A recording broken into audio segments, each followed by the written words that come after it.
Well, we're going to get through part of the study this morning, or today, and then because of the crowd, as I look around, we're going to shift gears just a little bit. And I'm going to start asking questions. Is your thing asleep? Is my what? Are you looking for that? Yes. All right.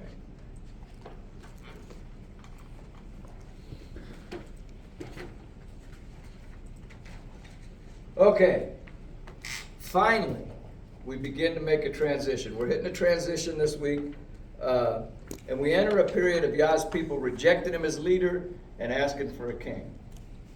Now, this has been important for me, and I've wanted to get here for a long time, because this is where a lot of people get lost as they're trying to follow what Yah's doing, okay? We're going to begin in 1 Samuel chapter 1, because I want to kick off in the beginning. Let me make sure this is on. Okay. All right, I'm going to read 1 Samuel 1 through 7. What? No, let me rephrase that. I'm going to read 1 Samuel 1, verse 1 through 7. I'd put you all to sleep if I read 7 too. All right, now, we're going to take a shot at some of these names that are in here. All right.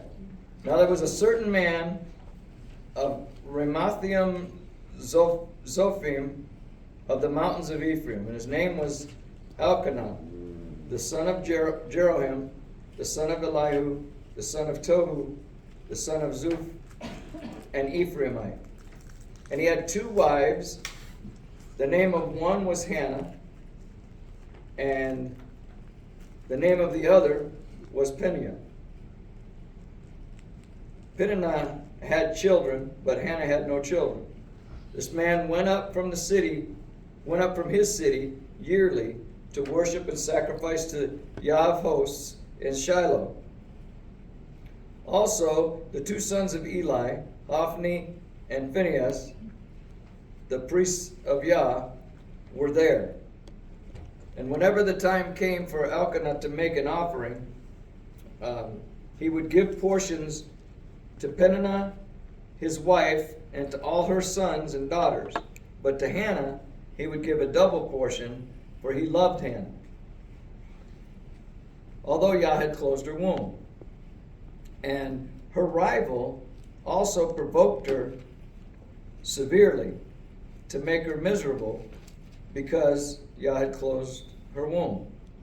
So it was year by year, when she went up to the house of Yah, that she provoked her.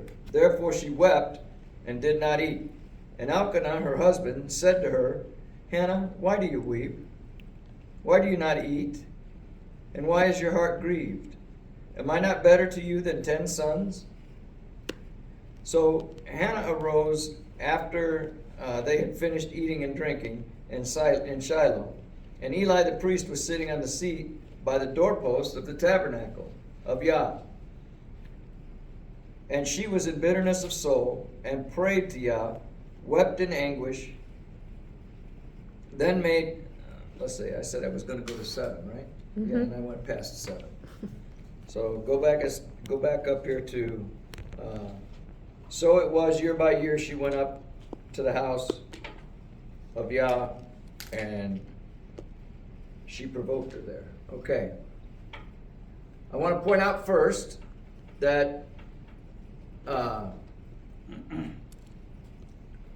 Elkanah is an Ephraimite.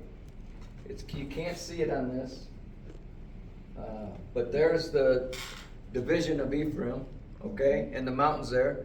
So I zoomed it in a little bit. I guess on the next one, and this one is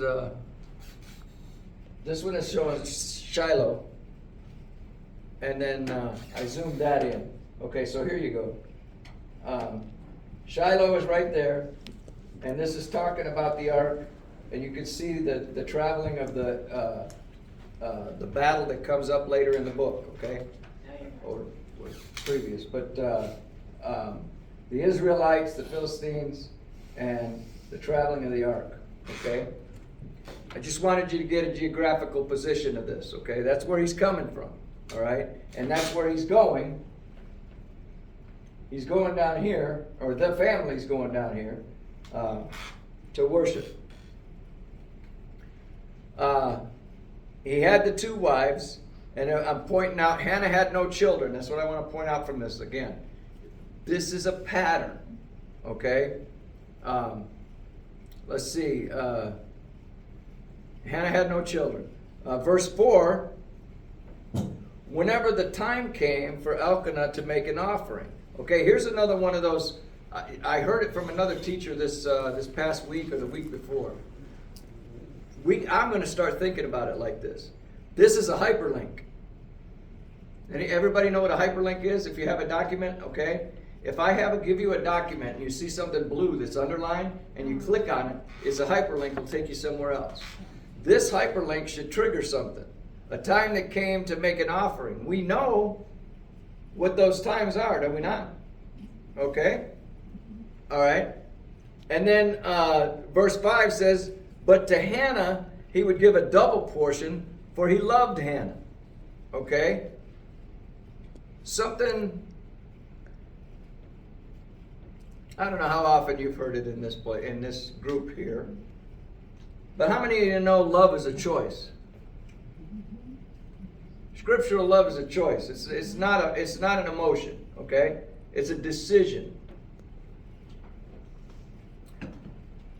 Elkanah gave Hannah a double portion, for he loved her by choice, although Yah had closed her womb. Who closed the womb? Yahweh. Okay. With a purpose, right? Everything he does has a purpose. Verse 6, and her rival also provoked her severely to make her miserable, because Yah had closed her womb. Elkanah is loving her, although, right? And this gal's provoking her because. Now, I don't claim to be a woman trapped in a man's body. I've never been a woman. I don't know what it's like to be a woman. From what I've observed, I don't want to be. Okay?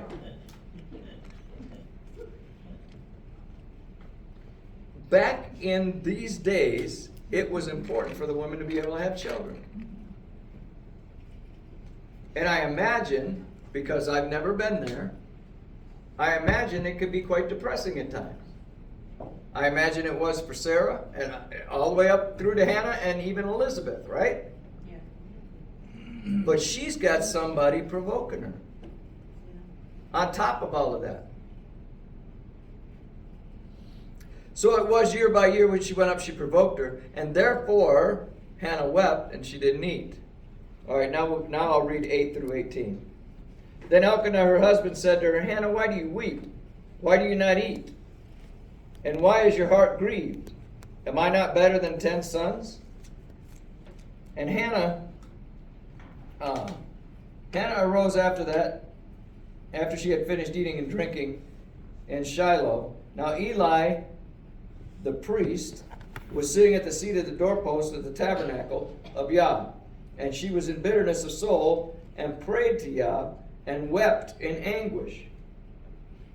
Then she made a vow and said, O Yah of hosts, if you will indeed look on the affliction of your maidservant and remember me, and not forget your maidservant, but will give your maidservant a male child, then I will give him to Yah all the days of his life, and no razor shall come upon his head. And it happened, as she continued praying before Yah, that Eli watched her mouth. Now, Hannah spoke in her heart, only her lips moved, but her voice was not heard. So therefore Eli thought she was drunk. So Eli said to her, how long will you be drunk? Put away your wine from you. But Hannah answered and said, No, my lord, I am a woman of sorrowful spirit. I have drunk neither wine nor intoxicating drink, but have poured out my soul before Yah. Do not consider your maidservant a wicked woman, for out of the abundance of my complaint and grief I have spoken until now. And then Eli answered and said, Go in peace, and the Elohim of Israel grant you your petition, which you have asked of him. And she said, Let your maidservant find favor in your sight. So the woman went her way and ate, and her face was no longer sad. Now I want to take apart a couple of verses in there. She arose after she had eaten and drinking, and Eli the priest was sitting there by the doorpost of the tabernacle, okay? She was in the bitterness of soul. She was majorly bummed out, okay? Hurt. We all know of, some of us have, many wounds, and some have scarred over, some are still deep wounds. And she prayed to Yah and wept in anguish. She's crying out. She's had enough. She's had all she can take at this point. Then she made a vow, and as she made this vow, notice she specifically asked for a male child. Now, I want you to think about the faith that takes. We don't know how long she's been barren, but we know it's been years. It's been several years, and she's been antagonized every time they go up to make the sacrifices. And this time she makes a vow, and that she's going to give him to Elohim, to Yah, all the days of his life. And no razor shall come upon his head. Does that sound familiar? Mm-hmm. Yeah. Wasn't that in last week's study or the week before with Samson? Right? Okay. Except she's making the vow this time. Remember, Samson didn't make the vow. Remember that? But she's making the vow this time. Okay? And she's determined that if she gets this child, no, I think she's determined when she gets this child, not if. When she gets this child, she's going to turn him over to Yah.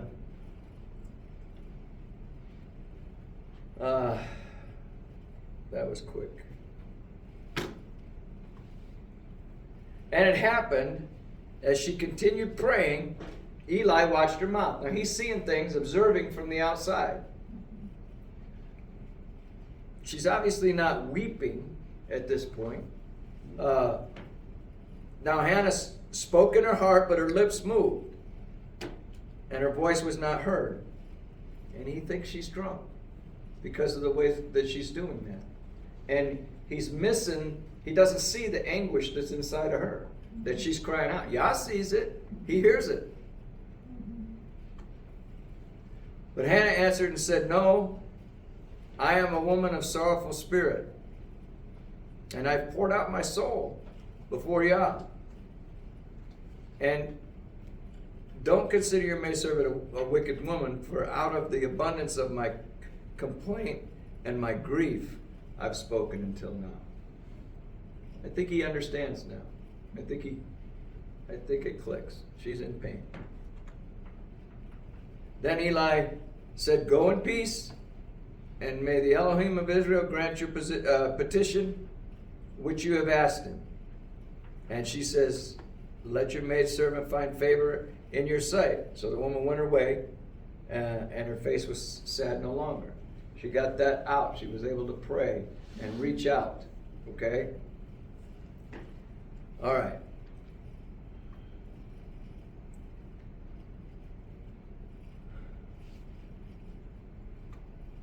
All right, now let's go through 19 through 28. Then they rose early in the morning and worshipped before Yah, and returned and came to the house of Ramah, at Ramah. And Elkanah knew Hannah, his wife, and Yah remembered her. So it came to pass in the process of time that Hannah conceived and bore a son, and called his name Samuel. saying, because I have asked for him from Yah. Now the man Elkanah and all his house went up to offer to Yah the yearly sacrifice and the vow. But Hannah did not go up, for she said to her husband, not until the child is weaned, then I will take him, that he may appear before Yah and remain with him forever. So I'll get to that in a second. So Elkanah, the husband, said to her, do what seems best to you. Wait until you have weaned him. Only let Yah establish his word. Then the woman stayed and nursed her son until she had weaned him.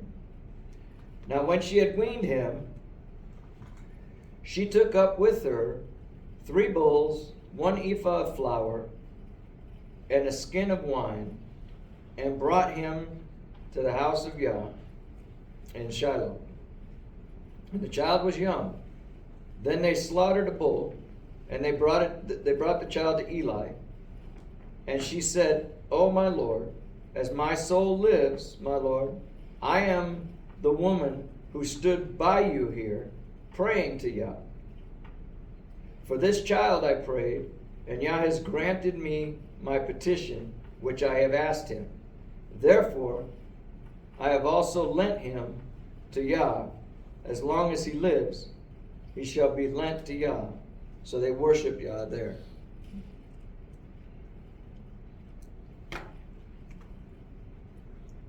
All right. In the process of time, she conceived, she bore the son, and she named him Samuel, because she asked for him. Now when Elkanah and all his house, that's a sign from Elkanah. When he goes up, he takes his house with him. Okay, that's a definite sign of dedication. It's also a definite sign of some sort of wealth, because it takes a little bit to get up to these feasts. And when you're taking everybody, it takes a little bit to get everybody up there. But Hannah didn't go up until the child was weaned. And she's determined in her heart that when she goes up there, she's leaving the child. He's staying. That was her vow, right? So she's not going to go up and take him with her and bring him back, and then still have not weaned him yet. She's waiting until she weans him, then she's taking him up, and that's it. So Elkanah, her husband, said to her, you do what seems best to you, and wait, only let Yah establish his word. Their faith comes jumping out in this, both of them, okay? And the woman stayed and nursed her son. Now, when she had weaned him, she took him up with her, and they took 3 bulls, 1 ephah of flour, and a skin of wine, and brought him to the house of Yah in Shiloh, when the child was young. She brought stuff to sacrifice to Yah on behalf of him answering this vow and her handing this child over. They slaughtered the bull, and they brought the child to Eli. And that's when the woman reminded Eli, as your soul lives, my Lord, I'm the woman who was standing by you praying. He took away my anguish. I mean, all this is coming out without coming out in the pages of Scripture here. But if you put yourself in this situation, you can surely see that she is much relieved. For this child I prayed, and Yah has granted me my petition, which I asked of him. Therefore, I have also lent to Yah. As long as he lives, he shall be lent to Yah. And they worship there. Okay? So she is very relieved right now. She's keeping her vow. And I'm going to start asking a bunch of questions from here, because we've got a transition that's taken place Samuel is going to fill the position that's normally filled by who? Yep. Yep. That's a bit of a transition, isn't it? Samuel has the role of priest and prophet.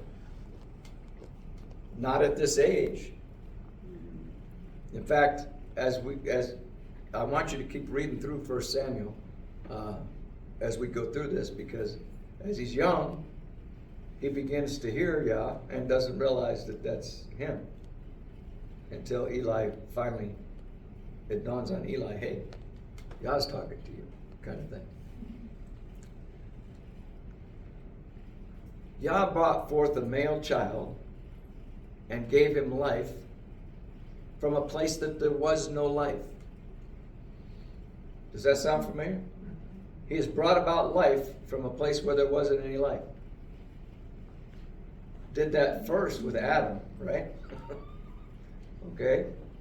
But he also did it with Sarah. He did it with Rebecca. He did it with Rachel. He did it with Elizabeth. Over and over again. It's a pattern that he's done. And from the natural, well, I don't want to get ahead of myself. He's done it over and over again. The series that we're talking about is Who is Yah's Family? And we've gone back to Abraham many times when we talk about it. We talk about it in Genesis chapter 12. He called Abraham out away from his, what did he call him out from?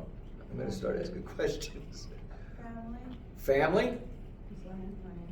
What's that? Land. The land, the country? And then there was another specific one. It's The way he worshiped. the father. Come away from your father, come away from your family, come away from your land. Okay? Now, I want you to think with me for a minute. If Yah calls him away from his father, his family, and his land, that puts him pretty much in nowhere, doesn't it? Except the nowhere it puts him in is in Yah's hands. He belongs to Yah. Okay? Now he got that promise that Yah was going to bless him, bless those that bless him, and he was going to bless him, and he had a blessing for his descendants. And he got that began in Genesis 12, and he said, "I will show you. Go to the land that I will show you." So he goes wandering around, but he didn't get shown the land. Wait, when did he get shown the land? Something significant had to happen for him to be shown the land. He had separated from his dad. He'd separated from his family. He'd separated from his land, his country. He had followed where Yah said, immediately by the way, he followed what Yah said, and he traveled where he was, but he didn't get shown the land until something significant happened. Until Lot left. Until he was separated from Lot. Exactly. Lot was part of the family, okay? But when Lot went his way, it left Abraham and Yah. All that Abraham had and Yah. That was it. Now, Abraham, you belong to me, says Yah. Okay? Does that make him holy? What does holy mean? Set apart. Set apart. He was set apart. Absolutely, he was set apart.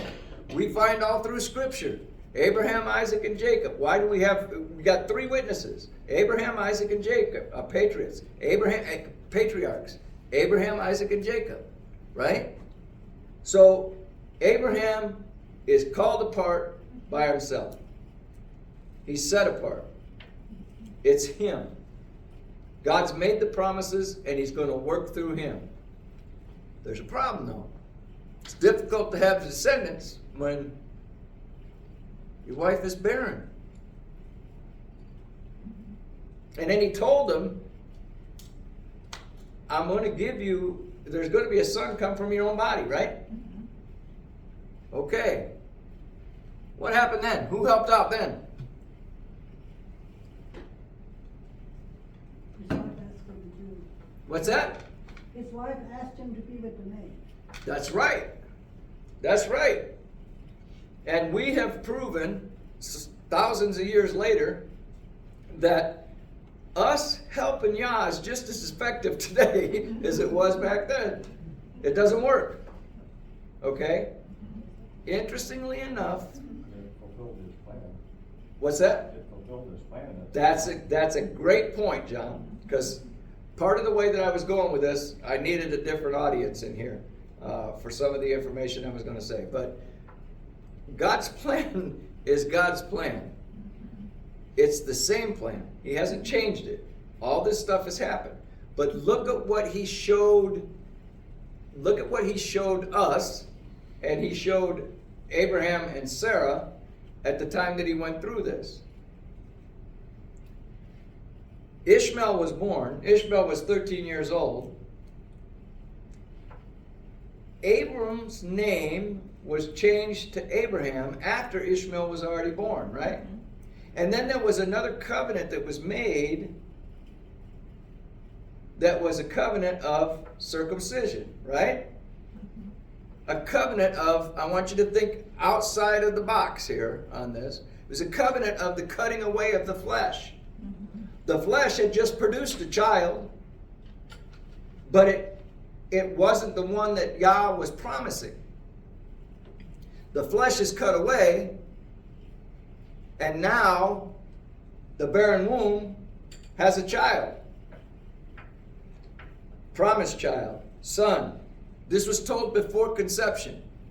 A son, a promised child. His name's going to be Isaac. Again, he brought life from a place that was no life. He's in control. He also promised Abraham that he would bless Ishmael. Abraham pleaded on behalf of Ishmael. Please, let him live before you. Yah said, no. My covenant is with Isaac. But I heard you. I will bless Ishmael. And he did. 12 sons, right? How does that play into God's plan today? Did it play into what John already told us is part of God's plan? Is that still active today? Yeah, it still is. It still is. Right? Now, you guys are old hat at this.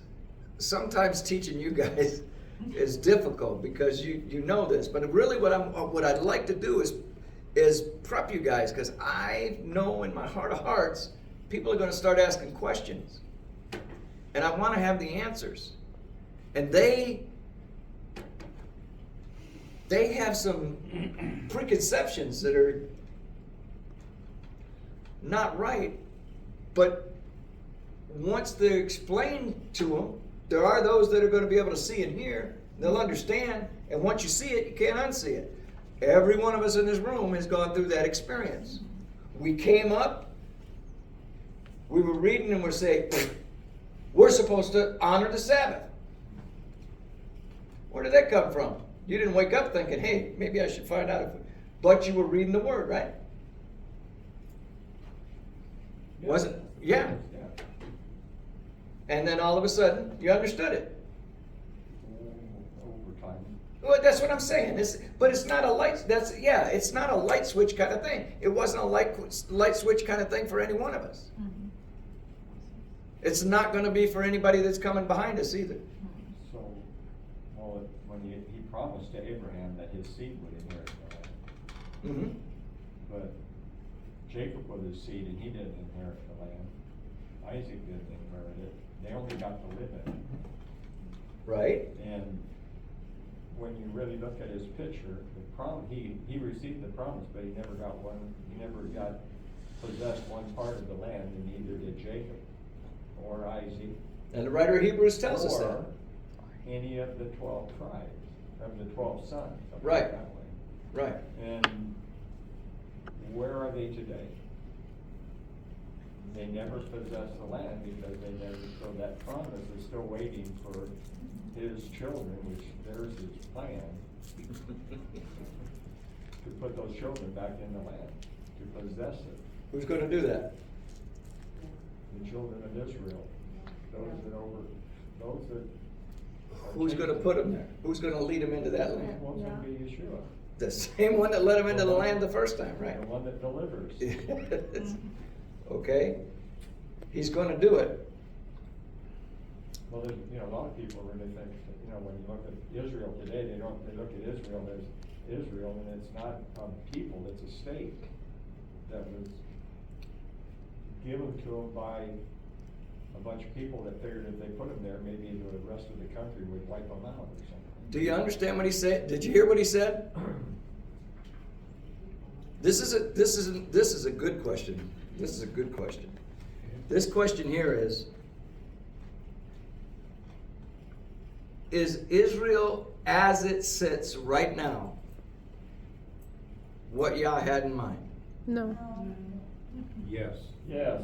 Exactly what he planned, because the plan was for That's a kingdom that he's going to.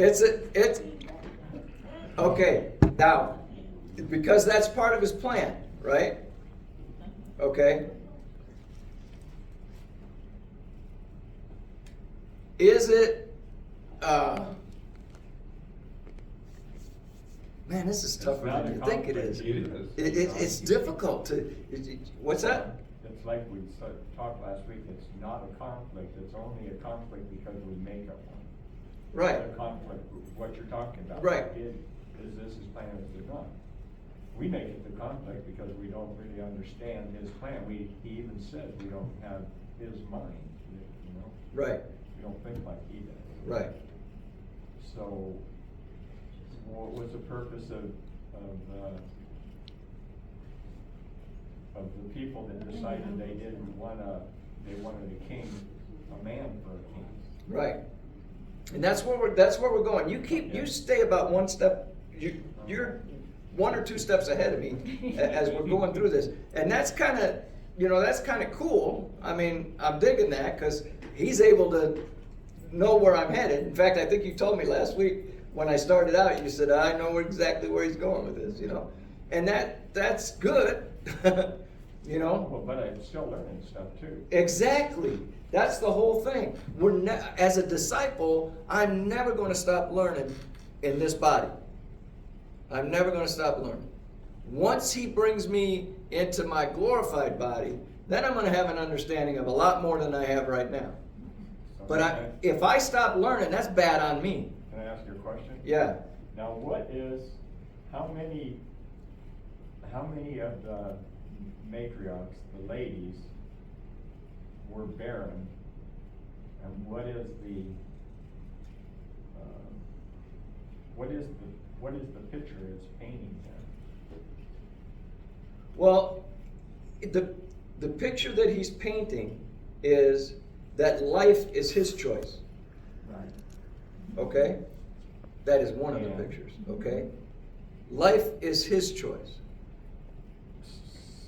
So. Speech and blindness also is. It's not, think about not to divert too much, but think about the blind man in John chapter 9. His disciples are saying, who sinned? Him or his parents? And Yeshua said, no. He was born blind for a reason, and that was so that God's glory would be seen at this time right now. It's his plan we're working through. But John, I counted, you've got Sarah, Rebecca, Rachel, Rebecca never had anybody taunting her, really. no, she didn't have anybody taunting her. She was going to Jacob saying, hey, how about a son? Yeah. And he said, am I God that I can do this? That's up to him. But those three were in the line of Yeshua. Right. Okay? And then you have Elizabeth. She wasn't in the line of Yeshua, but she was there. Hannah was from Ephraim. Okay? All right? How much time do I have? Well, I was just looking for, so, we have the Creator is mother and father, really, right? And we're his wife or his children. Uh-huh. So, when you look at this, there's gotta be a picture of something that's a future event that would cover this. And when I was just looking at it and reading it, when we read in, just hold this real tight, but when you're reading in Revelation and you hear of the harlot church, Mm-hmm. well, who is the harlot church that is, taunting his children? Does that make sense? Yeah, I Because wasn't there. you know where I'm getting at. Yeah, I wasn't there. Because the children's supposed to come out of that, right? Come out of her, my people. Mm-hmm. Oh, I'm just wondering. Well, the whole my people thing, okay, all right. Yes, We're gonna go to two more passages. One is Genesis 37. Go to Genesis. No. This is what I wanted. Because with us, we need to have these discussions and prompt other questions. 37. Go to Genesis 37. Where? Genesis 37. It'll be real familiar once you get there. Genesis 37. Now, we're going here because as we truck on through Genesis, or through Samuel, we're going to find out that they do want the king. And they want kingdoms. And we're going to find out they got a united kingdom for a while. And then we're going to find out the kingdom split. And a lot of people say, oh, the kingdom split right after Solomon and all of this stuff, right? Okay? I want to show you something. John, you brought this up before. Not directly like this. But in chapter 37 of Genesis, this is where Jacob says to Joseph, hey, go find your brothers. And he goes out and he finds them, and they're not happy to see him. Right? They threw him in the pit. They were talking about killing him. Right? And let me see. Gosh, I gotta find it. 24. I didn't highlight it. 37, chapter 24. You mean when they sell him? Yeah, but I want you to see that. Okay, go to verse 26. Go to 26. You ready? So Judah said to his brothers, What profit is there if we kill our brother and conceal his blood? Come, let us sell him to the Ishmaelites, and let not our hand be upon him. For he is our brother and our flesh. What a kind heart. We're not going to kill him, we're going to sell him. Yeah. But who did it? To his Judah. relatives. Huh? You're going to sell him to his relatives. The Ishmaelites. Distant cousins. Yeah. So, but Judah did it, right? Judah came up with the idea, and his brother, and his brothers listened. As you finish the verse there in 27, and his brothers listened, right? So now you go down through here. They did sell him. Then they killed a goat, and they took the blood from the goat and put it all over Joseph's coat, and took it back to the father. And of course, Jacob wasn't having any part of that, man. He says, it is my son's tunic in verse 33. He recognized it and said, it's my son's tunic. A wild beast has devoured him. Without doubt, Joseph is torn to pieces. And then Jacob tore his clothes, put on sackcloth on his waist, and mourned for his son many days. And all his sons and all his daughters arose to comfort him, but he refused to be comforted. And he said, I shall go down to my grave to my son in mourning.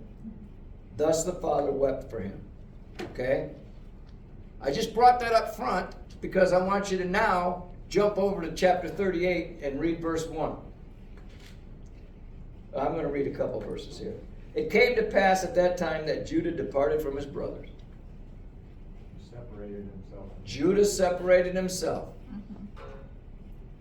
Now, for a long time, I didn't think there was any disunity. Somebody has pointed it out to me by asking lots of questions. There was a lot of disunity in this. Judah not only separated himself from his brothers, he married a Canaanite woman. had 3 kids, and you know the story. Tamar didn't have a child with any of those 3 kids. But Judah thought she was a harlot on the side of the road, and guess what? She ended up having Judah's child. Twins. And that happens to be the line of Messiah. I'm so glad I brought up Isaiah 55 last week. His ways are not our ways. His ways are much higher than our ways. We wouldn't orchestrate something like this and have it written down, and this is how we did it. And that's another thing. This was all, I believe, the 3 times that Moses went up on the mountain, this was being explained to him. Well, he had to narrate this whole That's right. Genesis. With the detail. Okay? And we're doing this just to show that his plan is his plan.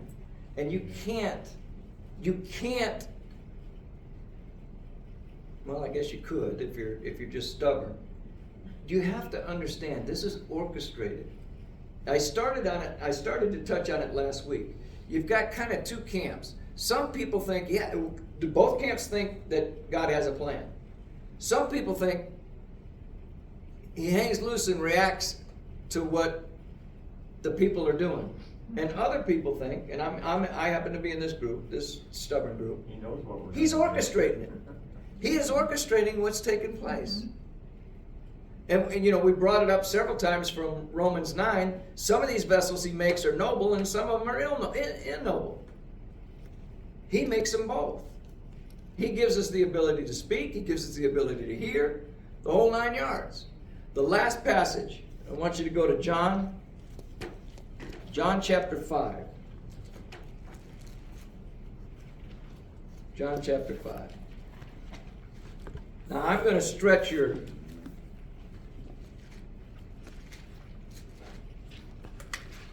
What am I going to stretch? I'm going to stretch your thinking ability, okay? I'm going to stretch your thinking ability.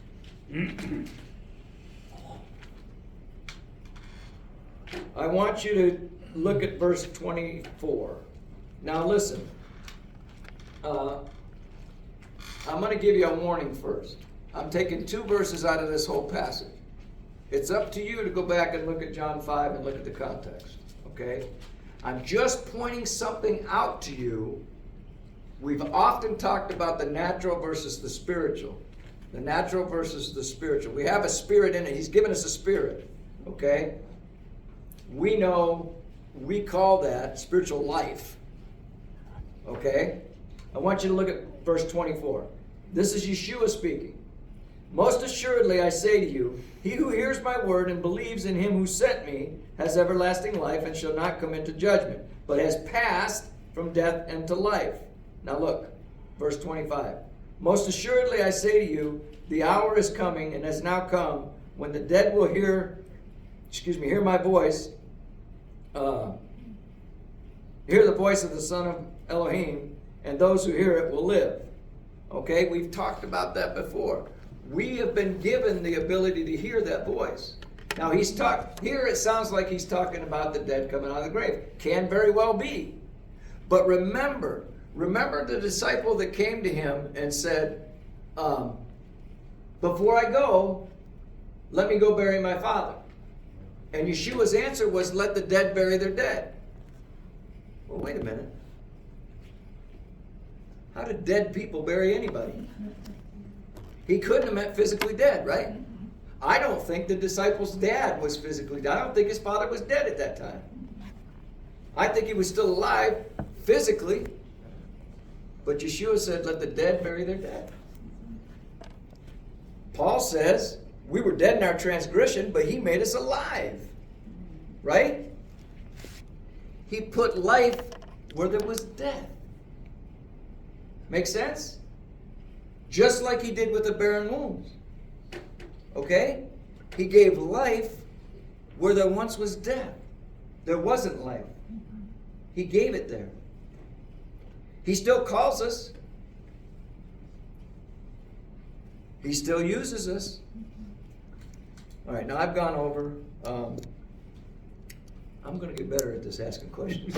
I really am. And I want you guys not to be afraid to ask questions either. Even the tough ones. And even if I can't answer them, let's let them bounce around in our noggins for a while, and the Spirit will, eventually He's gonna show us. Okay? He will reveal it to us. Because His Word is going to remain true, and He's going to reveal it to us. He didn't leave us these scriptures so that we could be in the dark. He wants us to know what He's doing. In fact, He requires us to know what He's doing. He didn't give it to us for Him to be collecting dust, and we have to keep reading. We have to keep washing. Every time we go through it. Even David's learning something every year when he goes through these. He's picking something up all the time. All of us are.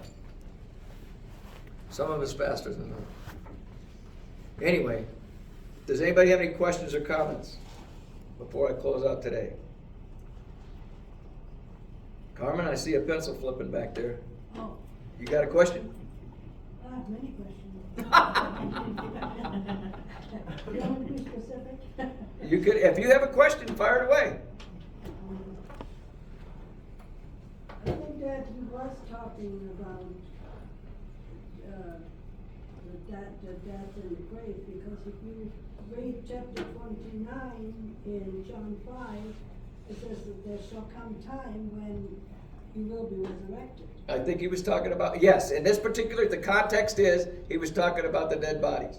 But then that made me think about the other, I didn't write it down, unfortunately, about the disciples saying, but first let me bury my dad, my father. Right? And Yeshua specifically said, let the dead bury their dead. And I thought, wait a minute. But is it an idiom? Is it a Jewish idiom? Let the dead bury the dead? It is an idiot? Is it Jewish idiom? I don't know. Okay, meaning? Well, it goes along with what you were saying. Okay. It's really close. I'm gonna use this terminology. They are chosen. You're not chosen, so, or whoever is not chosen. Right. Let them. Dead to the word. Let them take care of Dead to it. the word. There you go, dead to the word. Yeah, okay. Right. All right, along those same lines. Yes, you're right. Well, it could be more than one thing. Well, no, honestly, you're correct in the John 5 passage, because the context, and I'm big on context, the context is talking about dead bodies. But I just happen to think about that, and I want to clarify that. Because in that other time where Yeshua said, let the dead bury their dead, okay. And that's what he meant. Let those that aren't going to follow me and be over that way, let them take care of themselves. I agree. You follow me, okay? But also that verse where it says the dead in the tomb will hear me, the dead that are dead in the word would also come to me, because they're dead, they're basically spiritually in the tomb. Right. Yes, maybe. Yes. Anybody else? Okay, thank you guys. I love you. Keep reading in 1 Samuel. Man, you and I talk about being spun off on different trails. I started on this priest thing and tracing the priest line back to Aaron and going off like that, and I was way over here where I didn't want to be. but you can't stop once you get you're looking at this and you just, yes ma'am, you got another one? Oh, no. Okay. Put that pencil down. Sit on that bad boy. All right. So now it's time to. See you the blessing. There you go.